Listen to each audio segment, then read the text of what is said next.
श्री शिवाय नमस्तुभ्यम। हम सबको पता है कि 27 और 28 अक्टूबर को रमा एकादशी का बहुत ही प्यारा सा दिन है। बहुत सारे लोग 27 तारीख को एकादशी का व्रत रहेंगे, बहुत सारे 28 को। आपके यहाँ कैलेंडर में जो भी तिथि लिखी हो आप उस दिन कर सकते हैं, लेकिन जो उपाय आपको बताऊंगा वो आप 27 को भी करोगे और 28 को भी कर सकते हैं ना। बहुत ज़्यादा परेशानियां हैं अगर पैसों को लेकर ना, कि धन संपदा घर में नहीं टिकती। तो आपको पता है कि कार्तिक का महीना चल रहा है जो कि माँ तुलसी को समर्पित होता है, भगवान कुबेर को समर्पित होता है। तो बस आपको तुलसी माता की जड़ में एक छोटी सी चीज को डालनी है और आपका पूरा परिवार हमेशा धन संपदा से परिपक्व जरूर रहेगा, जो कि पूज्य गुरु जी की कथा से सुन के बहुत अच्छे से आपको समझाऊंगा, ठीक है ना। आयुष्मान योग भी बन रहा है तो आप सभी को उपाय करना है। सबसे पहले कोई भी उपाय बताने से पहले आज मैं एकादशी के दिन आपको एक चीज समझा देना चाहता हूं। एकादशी के दिन तुलसी माता के वृक्ष के नीचे कोई भी जल समर्पित नहीं किया जाता है। इस बात का ध्यान रखिए, क्योंकि जो एकादशी का दिन होता है उस दिन जो तुलसी माँ होती हैं वो निर्जला व्रत रहती हैं, और अगर हम तुलसी माता के पेड़ के नीचे या फिर अंदर जल समर्पित करते हैं तो उससे उनका व्रत टूट जाता है और हमें दोष लगता है। इसीलिए जल समर्पित तो मत करना। अब बात करते हैं उपाय भैया जड़ में कैसे करेंगे। देखो क्या करना है, धन संपदा के लिए करना है तो आपको लेना होगा इस तरीके से मात्र एक कमलगट्टा। हाँ, कमलगट्टा आपको मिल सकता है इजीली, समझ सकते हो। तो एक कमलगट्टा लेना, साथ ही साथ हमें इस उपाय के लिए जरूरत पड़ेगी गंगा जल की। क्या लोगे? गंगा जल। सभी घरों में होगा। गंगा जल लीजिएगा और एक छोटी सी कटोरी लेना है ना। जरूरी नहीं है कि वो कटोरी नई हो पुरानी हो, बट वो साफ सुथरी होनी चाहिए ना। इस कटोरी को उठाना, तुलसी माता के पेड़ से थोड़ी सी दूरी पे आप जाके बैठना, ठीक है ना। और वहां पे उस कटोरी को क्या करोगे, रख देना। जैसे मैंने रख दिया आप भी रख देना। कटोरी रखने के बाद में आपके पास में जो गंगा जल है उस गंगा जल को अपने हाथों पे पहले गिराना। कौन से हाथ पे? दाहिने हाथ पे। बाएं हाथ में गंगा जल को पकड़ना और बाएं हाथ से दाहिने हाथ पे गंगा जल को गिरा करके और आपको फिर अपने हाथों से वो जल इस कटोरी के अंदर डालना है। कितनी बार डालना है? 7 बार डालना है। और क्या कह के डालोगे? अपना नाम और गोत्र बोलना है, कुछ और नहीं बोलना है। अपना नाम और गोत्र बोल करके आपको क्या करना है, उस कटोरी के अंदर 5 बार गंगा जल अपने हाथों में लेकर के डाल देना, ठीक है ना। अब यह कटोरी का जल तुलसी माता के वृक्ष के नीचे नहीं डालेंगे, क्योंकि मैंने कहा है एकादशी पे कोई भी जल नहीं चढ़ाते हैं। तो आपको क्या करना है, जब एकादशी समाप्त हो जाए इस जल को संभाल के आप अपने घर में रख देना।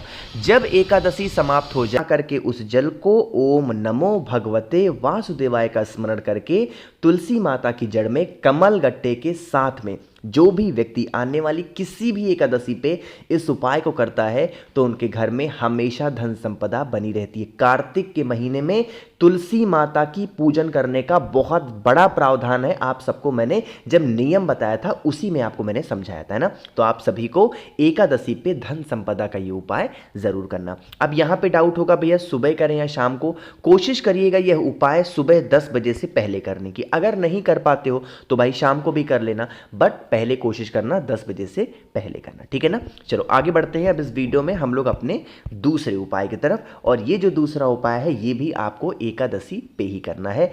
तो ये सबसे पहले इस दूसरे उपाय के हम लोग बेनिफिट समझ लेते हैं।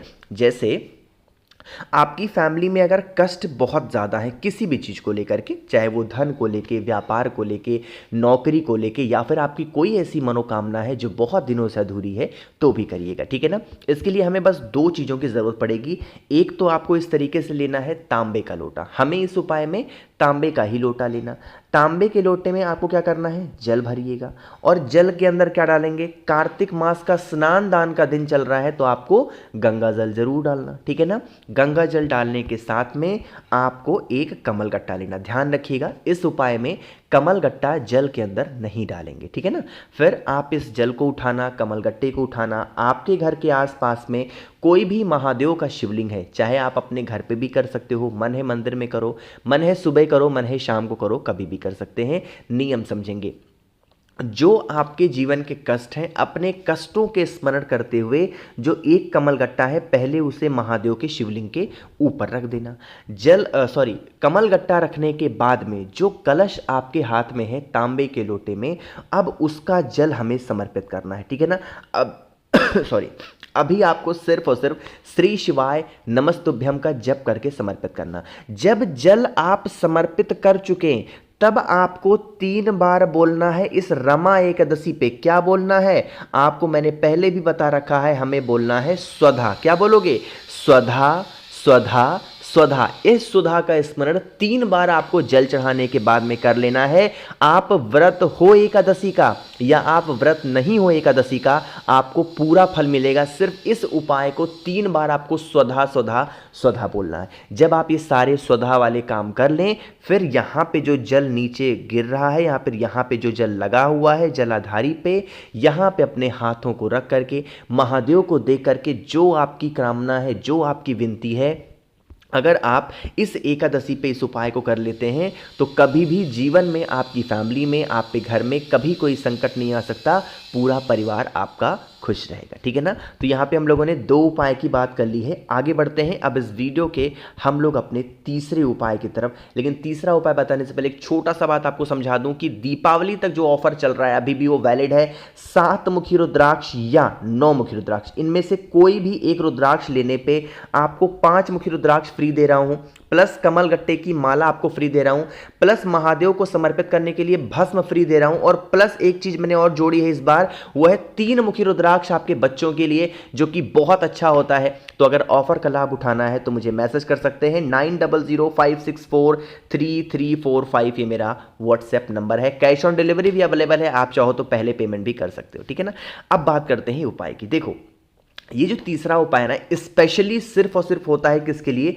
इच्छा पूर्ति के लिए ना। जैसे मान लो कि आप कभी भी अपने घर से गए बाहर और किसी भी काम के लिए जा रहे हो, चाहे आप जॉब के लिए जा रहे हो, चाहे एग्जाम देने जा रहे हो, इंटरव्यू देने जा रहे हो, बिजनेस के पर्पज से जा रहे हो, शादी देखने जा रहे हो, और आपको उसमें कोई सफलता नहीं मिल पा रही है, तो आप इस उपाय को करेंगे। इसके लिए हमें कोई भी एक पात्र लेना है, चाहे वो लोटा हो, कटोरी हो, ग्लास हो, कुछ भी ले लो, और इसके अंदर आपको पहले तो जल भरना है, और जल भरने के साथ में थोड़ा सा गंगा जल डालना। अब एक चीज हमें और लेनी है, और वो चीज क्या है? तुलसी माता का पत्ता। एक चीज मैं आपको बताना भूल गया कि एकादशी के दिन तुलसी माता की जड़ में जल तो बिल्कुल समर्पित नहीं करते हैं, साथ ही साथ तुलसी माता के पत्ते को छूते भी नहीं है।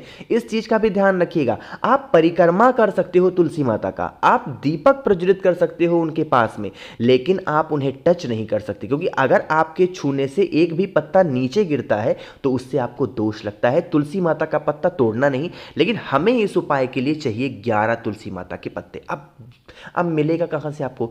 जब आप तुलसी माता के पेड़ के नीचे जाओगे थोड़े से बड़े, तो आपको नीचे गिरे हुए कुछ पत्ते मिल जाएंगे, है ना? उनमें से 11 पत्ते उठा लेना, और उन 11 पत्ते को जो भी आपने लिया हुआ है, लोटा है, ग्लास है, कटोरी है, उसमें आपको डाल देना है उसी जल के अंदर, है ना?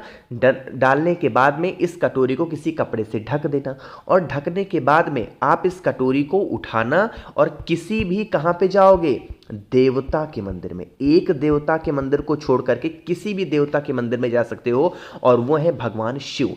भगवान शिव के मंदिर में, फोटो के पास, प्रतिमा के पास आपको नहीं जाना है, बाकी किसी भी देवता के पास जाएंगे, उस कटोरी को नीचे रख करके ओम नमो भगवते वासुदेवाय का स्मरण करके आपकी जो कामना है, जो विशेष है, उसके लिए आपको विनती करनी है, प्रार्थना करनी है। और जब आप अपनी विनती प्रार्थना कर चुके तो फिर उस कटोरी को वहां से उठाना, और आपके घर के आसपास में कोई भी हरा भरा पेड़ अगर हो, उस वृक्ष के नीचे अगर आप डाल करके चले आते हैं किसी भी एकादशी पे, तो आप जब भी किसी भी काम के लिए घर के बाहर जाएंगे, आपको उस काम में सफलता 100% ज़रूर मिलेगी। ठीक है ना? तो भूलना नहीं किसी को, हर इंसान को इस उपाय को ज़रूर करना होगा। देखो, थोड़ी सी मुझे सर्दी हो रखी है, इसलिए मेरी आवाज़ ऐसी है, और मैं थोड़ा धीरे भी बोल रहा हूँ, तो थोड़ा मैनेज कर लो। दीपावली के टाइम में मेरा ऐसे ही होता है। चलो, 3 उपाय आपको समझ में आ गए हैं। आगे बढ़ते हैं इस वीडियो के सबसे आखिरी और चौथे उपाय की तरफ। इतनी छोटा सा काम कर दो, जल्दी से वीडियो को लाइक करेंगे, और जिसने अभी तक चैनल को सब्सक्राइब नहीं किया तो करिएगा चैनल को सब्सक्राइब, है ना? देखो, यह उपाय किसके लिए है? जैसे मान लो कि आपके घर में रोग बीमारी बहुत ज़्यादा है, घर में लड़ाई झगड़े बहुत ज़्यादा होते हैं, या फिर आपकी मनोकामना ही नहीं पूरी हो पाई है, तो आपको इस एकादशी पे इस उपाय को करना होगा। क्या करना है? उसके लिए हमें 1 चुटकी हल्दी लेनी है। ध्यान रखिएगा, आपको खड़ी हल्दी की जरूरत इस उपाय में नहीं है। एक चुटकी आप हल्दी लेना और उस हल्दी के साथ में एक तांबे का लोटा लीजिएगा, उसके अंदर जल भरिएगा, गंगा जल डाल देना। गंगा जल के अलावा आपको इस कलश के अंदर कुछ भी नहीं डालना। और कहाँ पे जाओगे? किसी भी आंवले वृक्ष के नीचे। कहाँ पे? किसी भी आंवले पेड़ के नीचे जाना। और आपको जब हम महादेव की पूजा करते हैं तो अपना फेस कौन सी दिशा में रखते हैं? उत्तर दिशा। लेकिन जब हम लोग आंवले पेड़ के नीचे जाएंगे तो अपनी कौन सी दिशा रखेंगे? पूर्व दिशा, यानी कि ईस्ट डायरेक्शन, है ना। वहां पे जा करके सबसे पहला काम करेंगे, जो आपके पास में हल्दी है एक चुटकी, उस हल्दी को आपको इस जड़ में, आंवले की जड़ में डाल देना है। और जो जल होगा उस जल को पूर्व की तरफ देखते देखते आपको वह जल इसी हल्दी के ऊपर समर्पित करना है। जब समर्पित कर रहे हो तो हमें महादेव को ध्यान करना है, साथ ही साथ भगवान हरि को भी ध्यान देना है। तो इसीलिए हमें इस उपाय को किसके नाम से करना है? हरि हर महादेव के नाम से। फिर से बोल रहा हूं, कौन से महादेव? हरि हर महादेव के नाम से। अगर आप एक लोटा जल उस हल्दी के ऊपर समर्पित करते हैं तो आपकी फैमिली भी खुश रहेगी और आपकी जो भी प्रॉब्लम चल रही होंगी उसमें आपको बहुत ज़्यादा फ़ायदा होगा। ठीक है ना। तो करके ज़रूर देखिएगा। बाकी मैंने कोशिश की आप सभी को अच्छा समझाने की। तो वीडियो पसंद आई हो तो लाइक करिएगा। ऑफर का लाभ उठाना है तो मुझे आप मैसेज कर सकते हैं 9005643345। ये मेरा व्हाट्सएप नंबर है। फ़ोन नहीं मिलेगा, सिर्फ व्हाट्सएप मैसेज आप मुझे कर सकते हैं। बाकी चैनल को तो ज़रूर सब्सक्राइब करना है जिसने अभी तक नहीं किया। श्री शिवाय नमस्तुभ्यम।